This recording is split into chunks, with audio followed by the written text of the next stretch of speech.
sports listeners. I'm your host, Erica Salda, the Queen of Teen. Please tune in every single Tuesday. This whole hour of Santa Barbara teen athletes. Woo! And we're talking all athletes. Good morning, Santa Barbara. You just landed on Teen Sports Radio. Wheels are up. It's another beautiful morning. Our thoughts and prayers go out to some parts of the country that has really gotten hit with some horrible 200-year-old storms. New York, Jersey, Louisiana.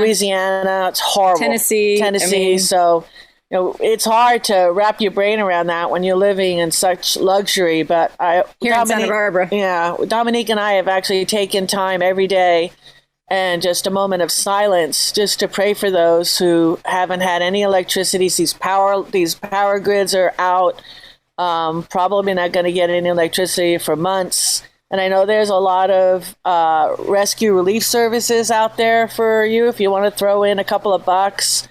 We're big believers with all the work that Anthony has done with the food bank, and I'm sure Red Cross, any of those nonprofits and organizations. And this is what our whole community hour has been about, is to link nonprofits, businesses, and the kids all together. So if any of you out there know of anything that you could do to help, now's the time to maybe take 30 an hour and form. We could do anything here, and it doesn't really matter. I remember we have Lori Cortez in the house. How you doing, Lori?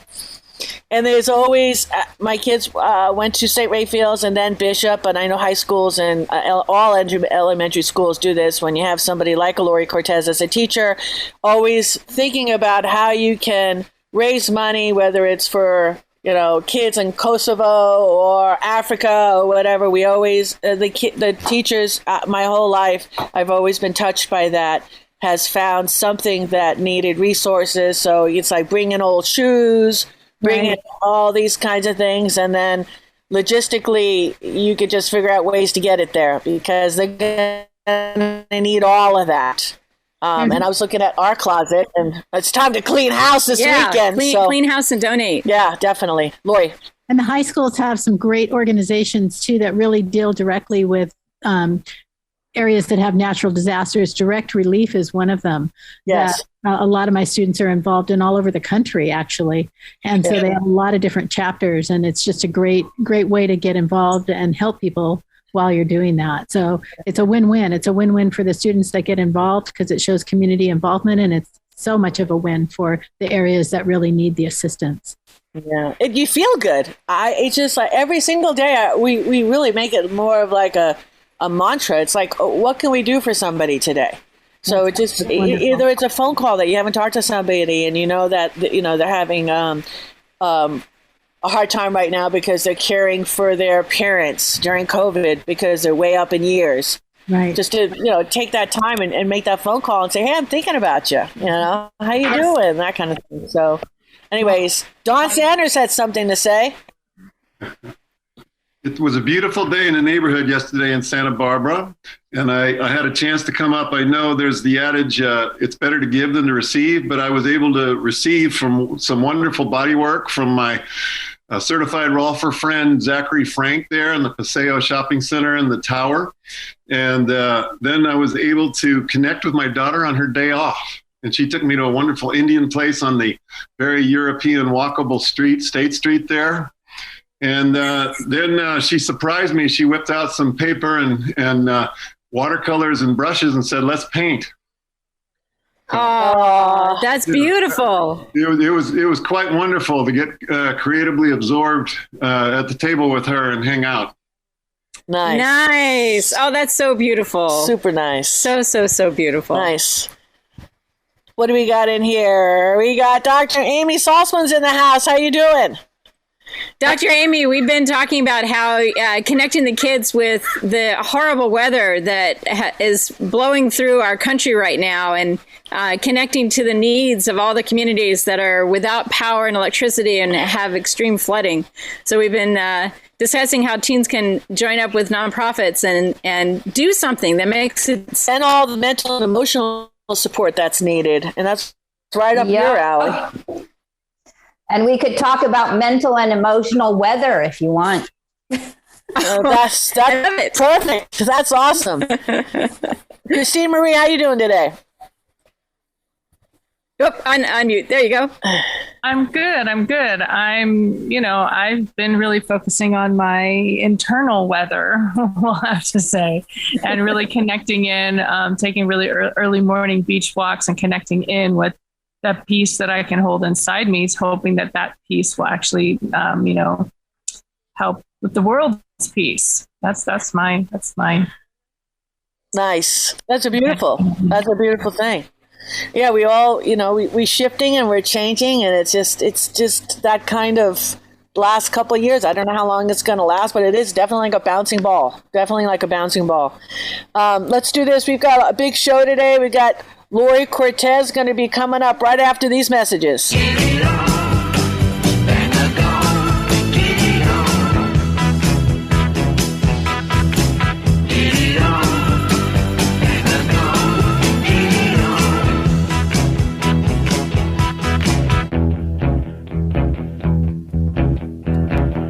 We are back, and this is Santa Barbara Teen Sports Radio Show. I am your host, Erica Salter, the Queen of Teen. Please tune in every single Tuesday, 9 a.m. Hi, everyone. This is Lori Cortez. I'm the founder of College Coaching Services, and I help students. I guide them through the college application process. You can read about me on my website, collegecoachingservices.com. And if you have questions, you can email me at collegecoaching1@gmail.com. That's the number 1.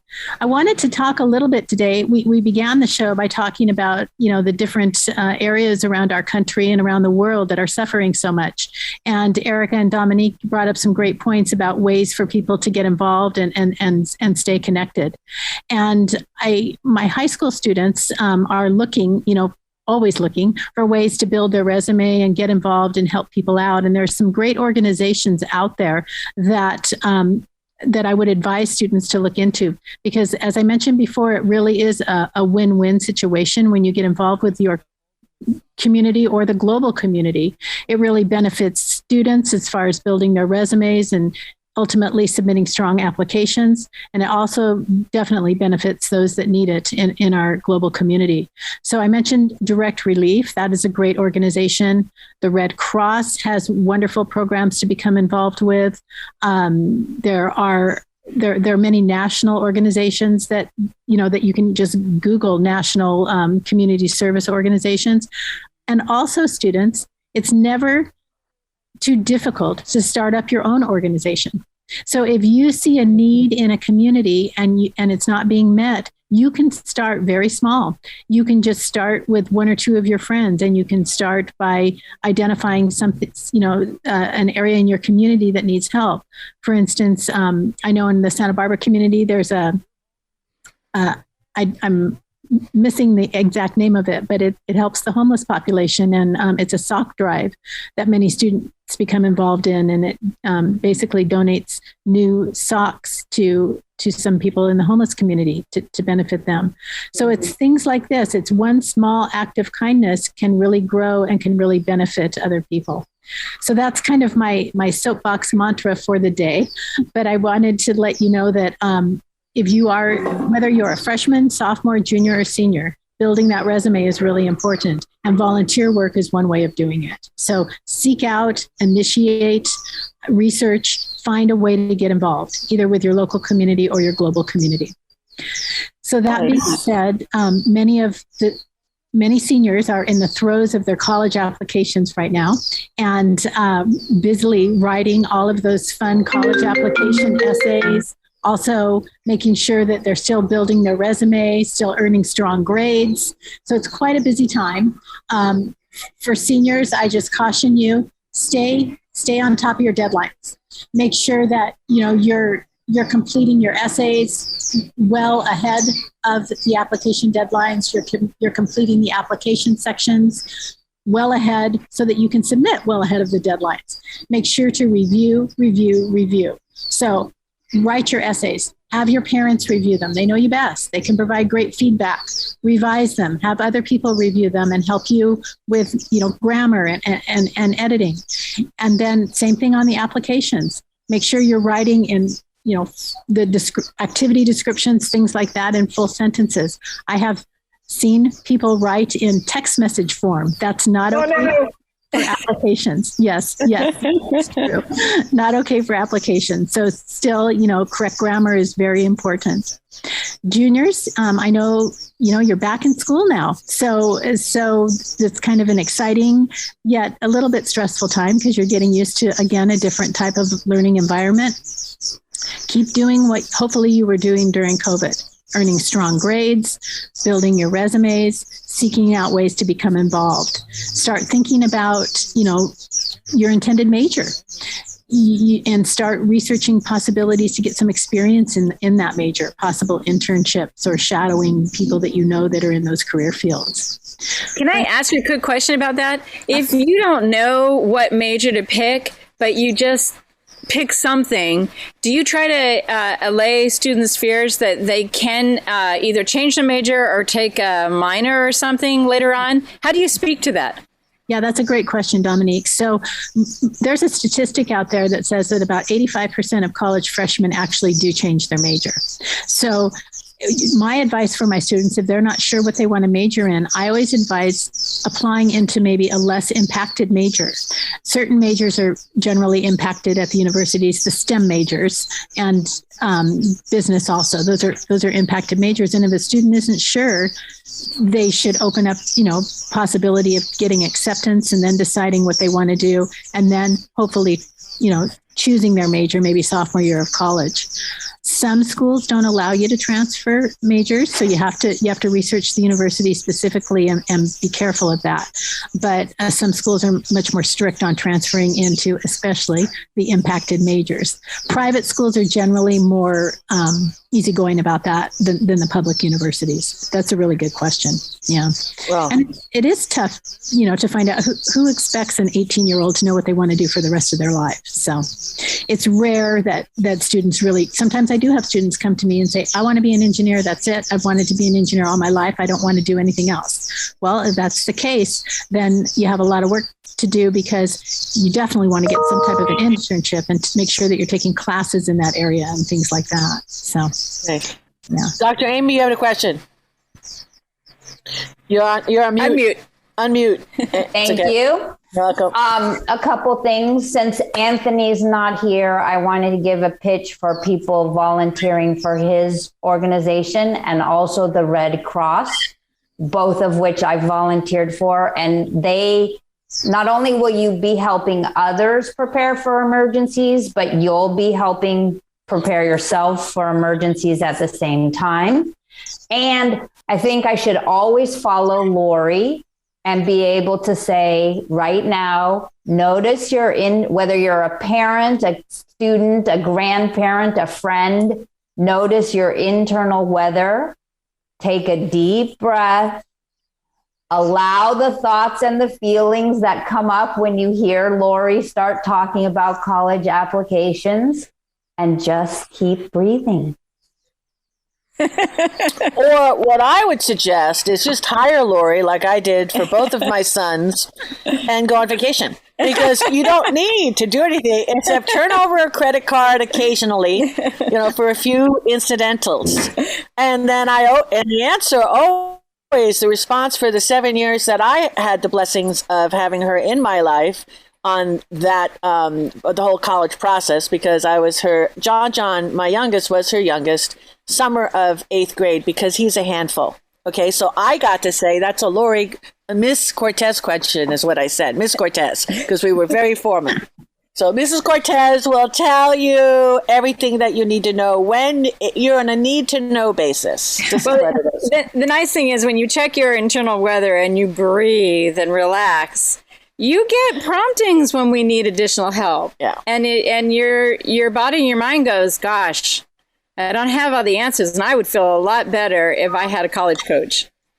Yeah, definitely. Well, if you paid for a batting coach, how could I not have a college coach? It just doesn't make any sense. You know. Thank you so much, Lori. Thank you, Dr. Amy. Yeah. I do want to say, Amy's idea about trying to manage stress is really important. And I think that when students start the application, thinking about the application process as sophomores or juniors, it reduces the stress because they're making progress toward their end goal. And they're not all of a sudden thinking as a senior in October, what am I going to do? I don't know anything about these applications. I don't know if I'm prepared. I don't know. So I think my philosophy always is that organization does help to reduce stress. And it is so important, especially in this climate we're in, to take your temperature for sure. Nice. Well, Lori, you can stay with us a little longer because usually you bolt out with the student, but I set you up first because I want you to stick around for this next section. It's a big surprise. Dominique is going to lead us. Sounds and wheels up in 2 minutes and 2 seconds right after these messages. All right. Well, now together we will stand, every boy, girl, woman, and a man.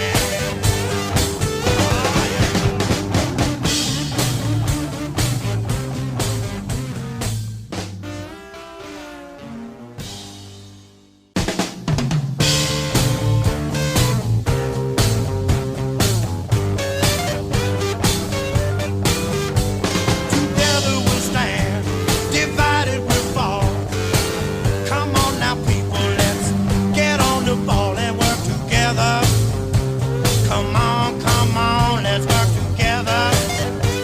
Now, people, because together we will stand, every boy, every girl, and a man. We are back, and this is Santa Barbara Teen Sports Radio Show. I am your host, Erica Salda, the Queen of Teen. Please tune in Every single Tuesday. 9 a.m. Hi, this is Dominique Hackett with Santa Barbara Wellness Center and Teen Sports Radio. And you've joined us. We're in the middle of discussing. Today is Tuesday, September 7th, and we've all enjoyed a long Labor Day weekend, and we've been talking about the weather, the extreme weather the United States has been experiencing. And then Lori Cortez, if you didn't catch us earlier, was discussing college coaching and what the kids should be doing in order to get ready for college and high school. Well, Lori, to dive into part of how you prep kids to do their essays and so forth, I was just wondering, do the kids know the most read dialogue in Western education? Do you ever reference the most read dialogue? Do you know what I'm talking about? I expand. So the most read dialogue in Western education is Plato's Republic. And I was just reviewing it the other day because I was having a political conversation with one of my children, and I was realizing that the Declaration of Independence and the United States Constitution, neither one of these two documents mentions democracy. And so I was just looking through all the different things that I learned as a kid. And when I was in my teens, I read Plato's Republic. And so I went through some of the old notes, and you can get really good cliff notes on Plato's Republic and so forth. But there were two things that brought to mind in discussion about preparing for it and so forth. The first thing is, if a teen has not read Plato's Republic touches on just about everything in life, including possible afterlife. I mean, not only does it talk about possibly good ideas to govern or how we should govern, but it also talks about many different topics that make up for a happy life and how do we gain wisdom.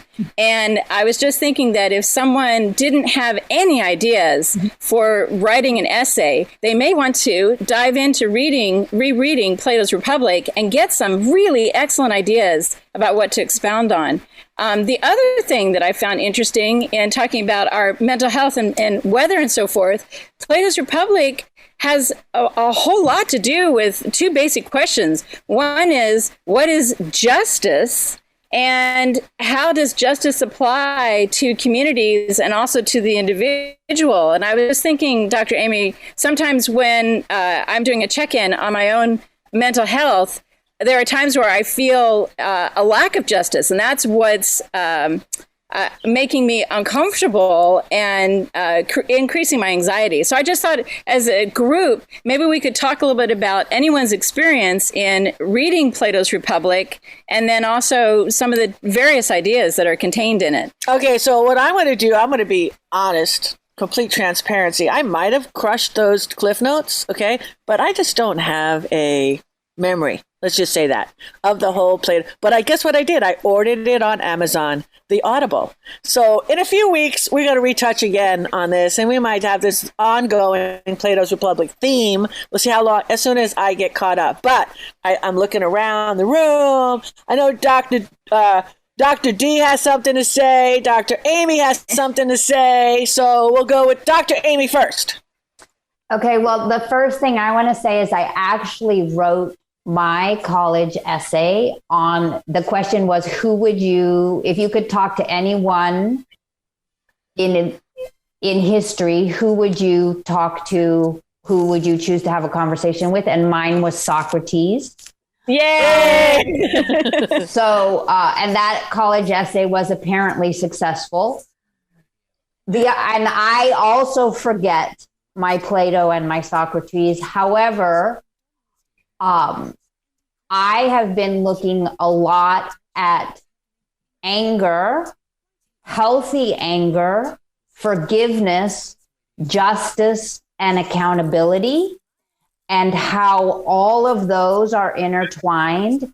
And I don't want to derail us, but I want to say that maybe we can talk about it later today or on some other day. But those, I think what's happening now is that people are reacting out of anger rather than using any healthy anger skillfully. There are things that are worth being angry about, and then we want to choose how we respond. We want to choose how we seek justice. We want to choose how we hold people accountable, and we want to practice forgiveness because it keeps us clean and healthy, and we're not carrying baggage around. So I'll stop there for now.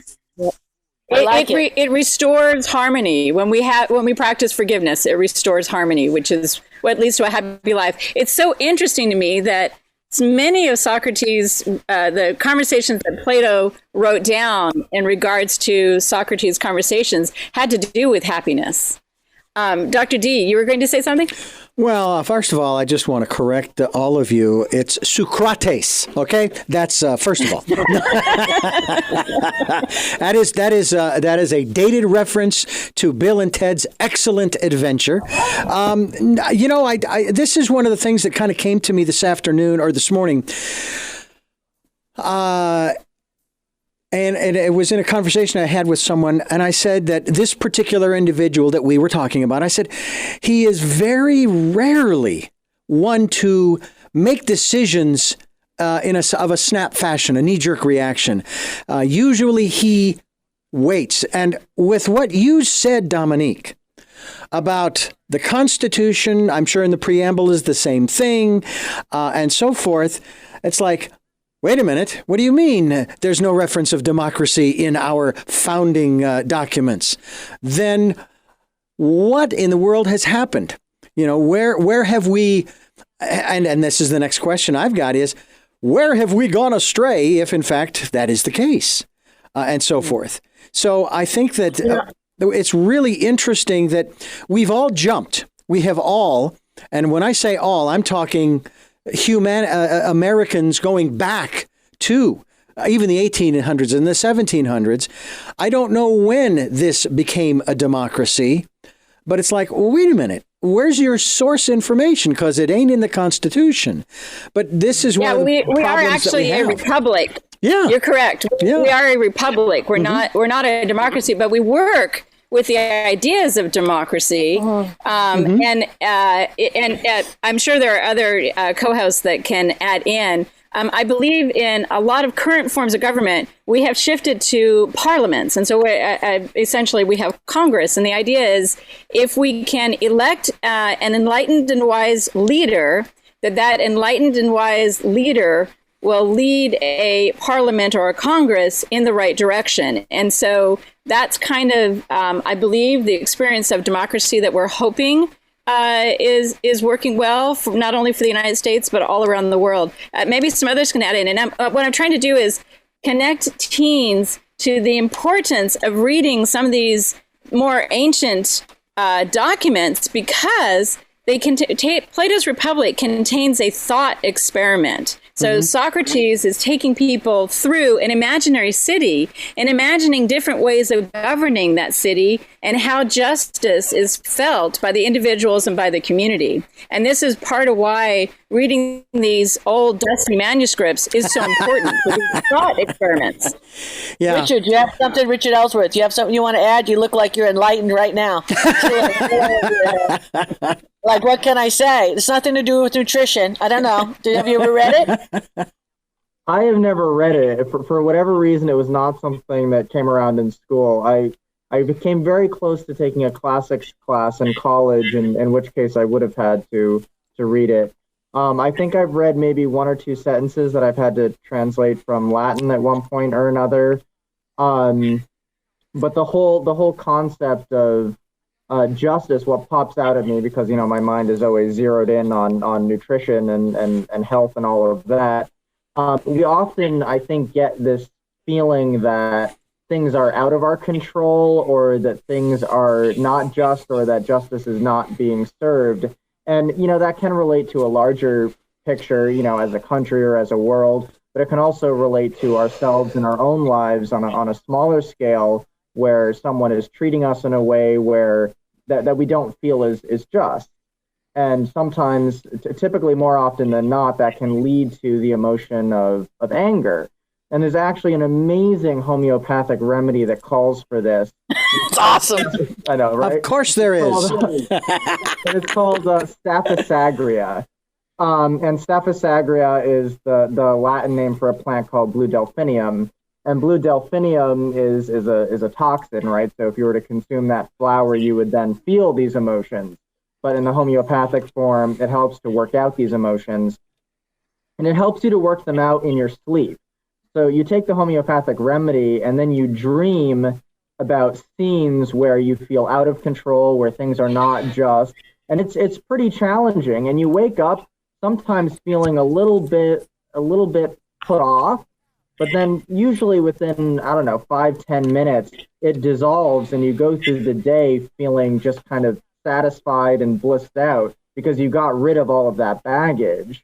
And those emotions of not being in control manifest physically, usually in your colon and your small intestine. So you start to get this feeling of kind of gas, bloating, that sort of thing. Maybe you start to feel like foods aren't agreeing with you. You start to worry you have food intolerances or allergies. Oftentimes, this is actually repressed anger or a repressed sense of things not being just. And sometimes we get to the state of letting go, but we're not actually letting go. What we're actually doing is we're letting go consciously, but we're driving that issue of not feeling in control, of things not being just, of justice not being served. And we repress that down, or we just say, okay, I'm not going to worry about it.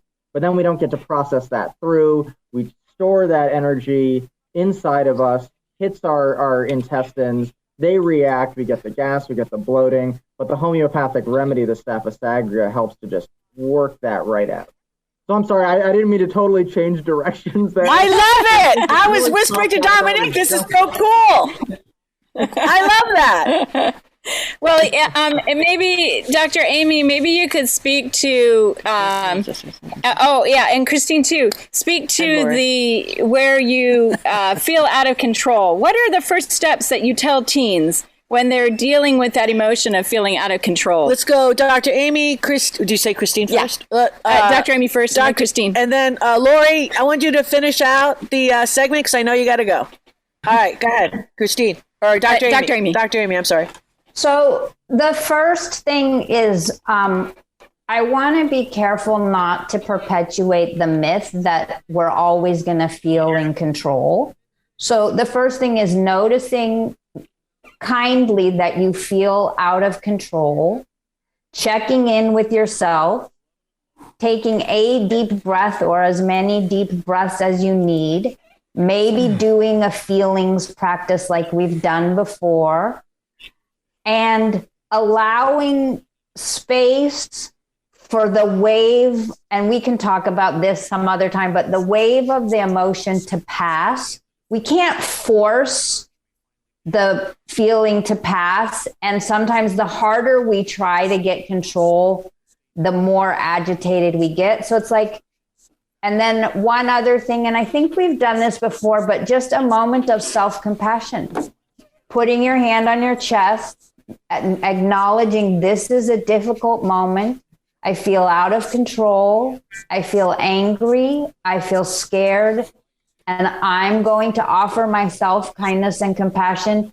And maybe I'm going to seek out kindness and compassion from someone else. And that doesn't mean the outside circumstances are going to miraculously change.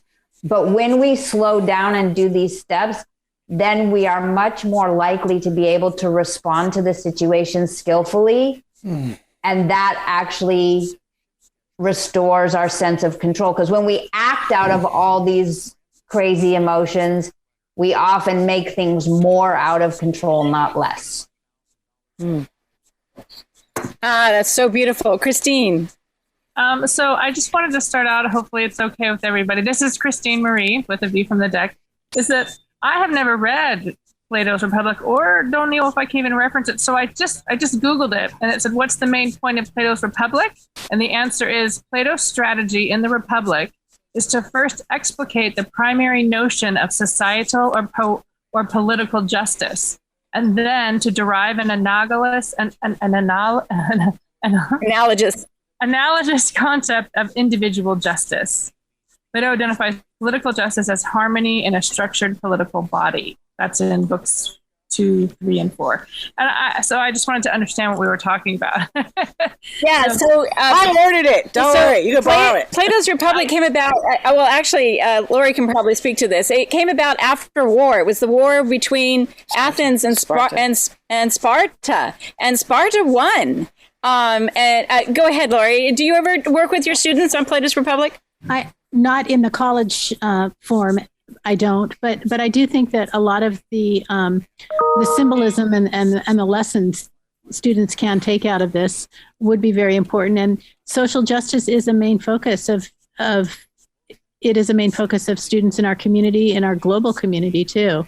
So I think you bring up a good point, Dominique, when you say that students may learn a lot, from reading this, if it's not already required in their literature courses or their English courses. One thing that, just back to college applications, because that's what I'm thinking of, but one thing that, couple things that universities look for when they're evaluating the applications, they want to get an assessment of the student's intellectual capability, their critical thinking skills. And if they reference something like this and turn it inward as to how they're kind of working with the lessons that they have learned and from reading, that would be quite a strong essay, I would assume. So. Yeah, I always liked it when you start it with a quote and then you reference it and then you embody that paragraph or whatever based on that. So, Lori, we love you when we get our visits from Lori Cortez. First week of every single month. Thank you so much for sticking around a little extra. Let's go back to Dr. Amy Salzman right after these messages.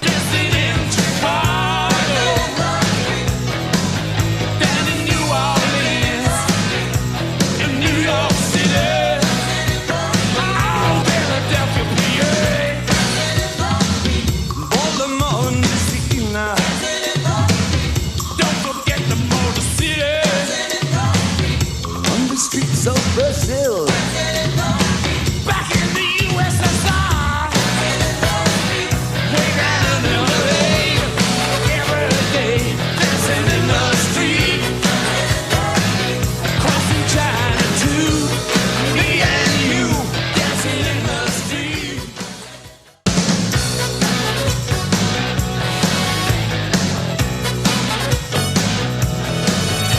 We are back, and this is Santa Barbara Teen Sports Radio Show. I am your host, Erica Salda, the Queen of Teen. Please tune in every single Tuesday at 9 a.m. Hi, welcome back to Teen Sports Radio. We've been having a fun conversation about Plato's Republic. This is Dominique Hackett, and we've been talking about kids doing their college entrance exams, teens getting ready for college. And part of what we brought up in Plato's Republic has to do with social justice. And we've had a brief conversation during our break about bullying that occurs in relation to social justice. And some of our different co-hosts have different ways to help teens deal with understanding, first of all, understanding the basis of what creates a bullying situation, and then what are the various nonviolent ways that we can interact and hold our space, hold for our voice, but also honor the need for justice. Christine, you wanted to offer some ideas about the basis of bullying? There's a couple things that are coming up for me. One is this, in terms of bullying or different things like that, there's like the languaging of whether someone's an agent or a target. And then if you're aligning yourself, it doesn't matter which side we're on. We can always target people if we're in a position of power. So it's really understanding who we are and if we are ganging up on somebody or ganging up on other people, and why or what's going on in us for that's happening for that. The other thing that is coming to me is, funnily enough, the Serenity Prayer from the rooms of the ACA, Adult Children of Alcoholics Anonymous and Dysfunctional Families, which says, God grant me the serenity to accept the people I cannot change, the courage to change the ones I can, and the wisdom to know that one is me. So it's holding my own sense of independence of what I know is right and what is true and what is appropriate, and of holding that for myself and for everybody who's around me. And I think it's really important because I have a zero tolerance for bullying of any kind. And so I don't, and for targeting of any kind. We all have the right to learn at our own pace, to do our things the way that we're doing, to stumble, to fall, to be foolish, to be wise, and to trust our own process and to trust the process of others. And I think that's really, really important to take into consideration when we're thinking about what's happening, what people are doing, why they're doing it, why it's so different than what I'm doing. Well, it's because it's what's right for them. And I will stand up forever for what's right for somebody, as long as what's right for them is not putting somebody else down or making somebody else feel like they're doing something wrong or bad. Oh, so beautifully put. Dr. Amy. So I just wanted to add a couple things to what Christine said. So first of all, we left out someone really important, because there's the victim, there's the perpetrator, and the bystander. And the bystanders have way more power than we often think. The other thing is there's good data to show that people who bully often bully from a deep-seated sense of insecurity and self-doubt, and they've been bullied somewhere in their past, or abused or neglected somewhere in their past. So there's this again, this gets back to this idea of compassion and forgiveness coupled with justice and accountability. So I can have compassion and understand that the reason this person's behaving the way they're behaving is because, like there's the saying, hurt people hurt people.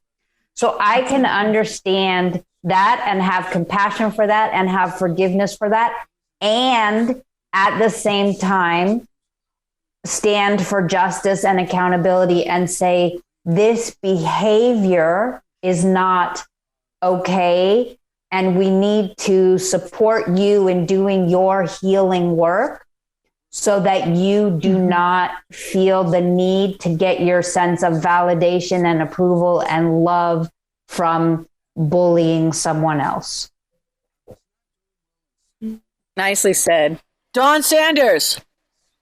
I was thinking along similar lines of what Amy said. I think thinking back to bullying episodes in school and things. It's one thing said, the bystanders need to speak up, because you're complicit if you're mute when you see something that's being done and you don't speak up about it. So that's a really important piece. But I think the bully also feels like they're not on solid ground. I think they feel like the sand's shifting below them, and so there's a myth propagated that if you're tough and you try and control, then it's a very weak or flimsy attempt at control. But it's a prop to feel like, well, then you'll feel solid. Then you'll feel like you're on solid ground. But really, any self-reflection is gonna show you that it's the wrong choice and it's the wrong way to go, and that you're going to have to dig a well or dig your roots where you stand. Eventually, it comes back down to your individual response. I mean, I think something needs to happen externally, maybe to neutralize a bully's full expression of being a bully. But it comes back down. We need to dig our roots where we stand, and it's the hardest thing we'll ever do. Yet, if we undertake that work, there's just a world of satisfaction there. Does that make sense? Yeah. Richard, do you want to close it out for this section before we close out the show? I will. Richard looks busy. So I was just going to say, Dawn said something externally needs to happen, right? And for me, that's actually, and I've been looking at this a lot lately, it's looking in early education, identifying kids who have what are known as adverse childhood experiences, or ACEs, and healing them, providing them the support to heal when they're young, so that as they grow up in school or in professions, they don't become abusive classmates, abusive coaches, abusive teachers, abusive clergy, right? If we heal people when they're young, then the cycles of abuse will stop. Nice. Well done. All right, let's take a little break. We've got a little section before we close out the week. Stay tuned for more after these messages.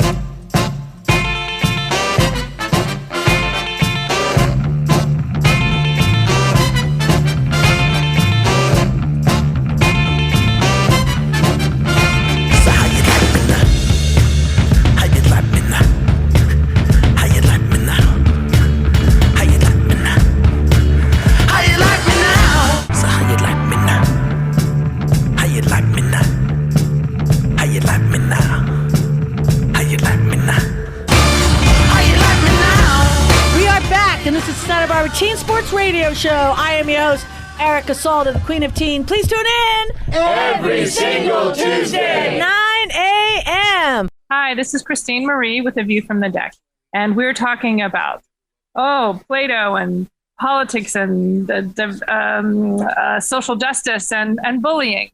And what I wanted to talk about is when I was a kindergarten. What's come to mind from our most recent conversation just before the break was that when I was a kindergarten teacher, we had just come in from recess. One little boy saw these other little boys and just said something horrible.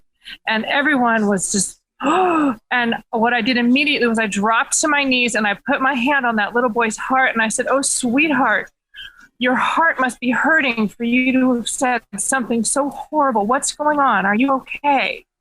And it was such a different way of dealing with bullying. It was about really touching that child's heart and seeing how hurt he was. And I think it was really, as we were talking, it was just the visceral picture came to me of that moment. And also at that time, I also pulled a card. And the card that I pulled is the Queen of Cups, which is the Queen of Hearts, which is the Queen of Divine Compassion. This is Mother Mary, Kuan Yin, Venus on the half shell. And it's really about filling ourselves, resourcing ourselves with as much unconditional love as we can have, connecting in with the earth, connecting with the high holy, connecting in with those we love, and giving that to ourselves so that we have it to give to others until we're filled ourselves, until we realize that that pain that we're striking out to hurt other people is really coming from our internal pain, and healing that pain and blessing that pain. That's when we all really start to heal. So thank you for giving me. Well done. To close out the show, what I just wanted to add, since we are in a masked up situation again here in the county, and you could look at it either or, it could cause a division. And I just think this group of kids that we have coming up right now, they're the uniters. They're going to be the ones that are going to be carrying the torch. And I really, truly believe that everybody's going to embrace the freedoms that we have in this country to choose. So I'm looking forward to looking at that and maybe talking about it in 10 years from now when we look back on all this. And I really appreciate all my co-hosts here today. Don Sanders, Dr. Amy, Richard, Ellsworth, Christine Marie, my bestie here, Dominique Hackett, and of course, our producer. Every single month I bug him for his time, for all the commercials that he puts out for us to help connect the community. Of course, they're all donated, have been donated for the last 12 years. So if anybody out there knows of a business or a nonprofit, we are here to help you. All right? Thank you all. Thank Dr. D. God bless. Smiles throughout the week. See you next week. You're the best around.